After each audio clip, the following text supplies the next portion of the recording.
Hello, everybody. Welcome to the JD Theory. Now, today I will be predicting the outcome of Crown Jewel in Perth, WWE's second PLE of the ESPN era. Now, WWE is in a position where they need to show up, especially after WrestlePalooza being the weakest pay-per-view of the year so far. My expectations are lowered, so hopefully this event will clear them. Now, with that being said, let's get into the match card of Crown Jewel and my picks for who will walk out victorious. First, Roman Reigns versus Bronson Reed. So last episode of Raw, we decided to add this. Aleister Black and Damian Priest couldn't go in this spot. Whatever. I'm here to make predictions. And considering this is a run back, and in Australia, it would make a lot of sense for Reed to win here.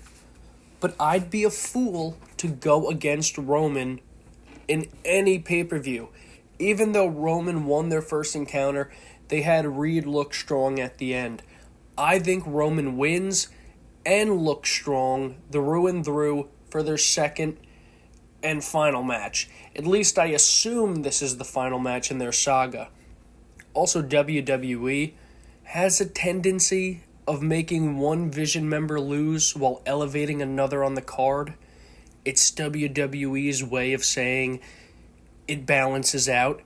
And yeah, that is some flawed logic being used, but more on that later when we go over to the main event. My pick is Roman Reigns. Next, Rhea Ripley and Io Sky versus the Kabuki Warriors. Now, I've seen a lot of debates on the outcome of what this match will be, and that's a sign of strong booking in the Raw Women's division. I'm anticipating the Kabuki Warriors to lose, and I'll explain why. Here's my first swerve call, if you will. I think Rhea or Io pin Kairi Sane, and Asuka attacks Kairi after the match. Now, is it too soon for this, you may ask? I don't believe so. Everybody is saying we need a big bad in the women's faction for War Games. We need a bad women's faction to participate. And I think that could be dealt with when we get there.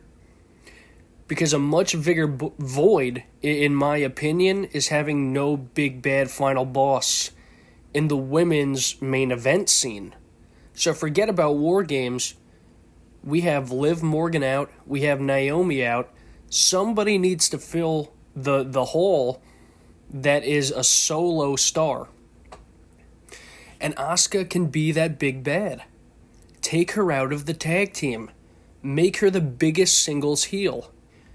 Get real heat on her by betraying Kairi first.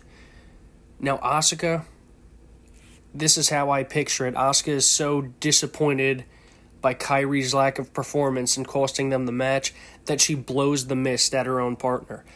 Also, it gives Rhea that mandatory Perth win while still keeping it interesting. So all in all, I do have Rhea and Io winning here. Even if it doesn't happen the way I imagine, that is still my pick.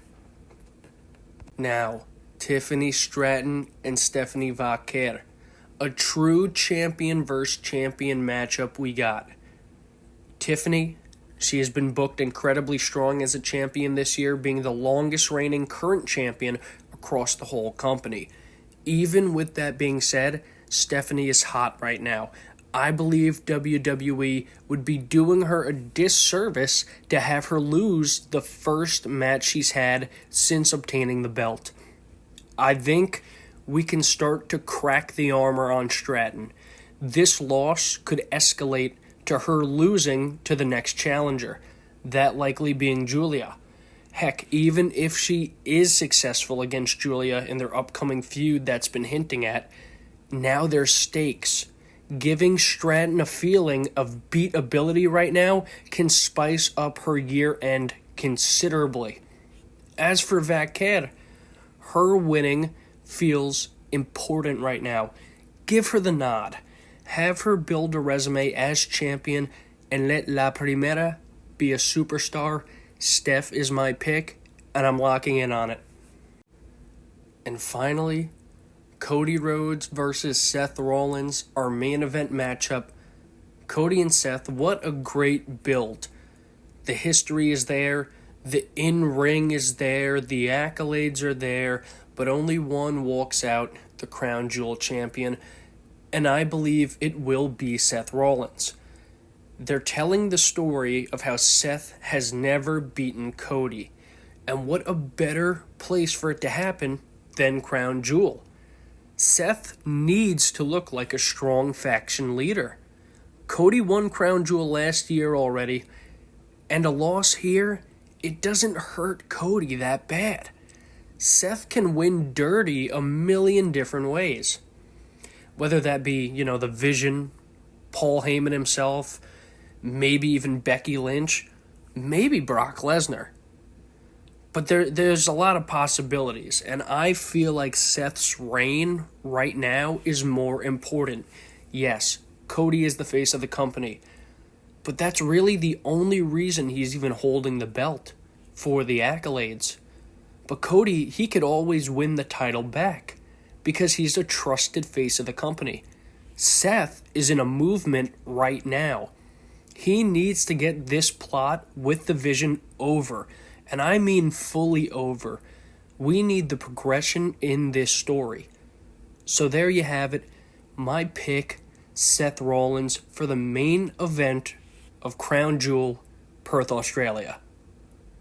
What do you think about my picks? Agree, disagree, indifferent? Let me know. If you have any thoughts, drop them in the comment section below.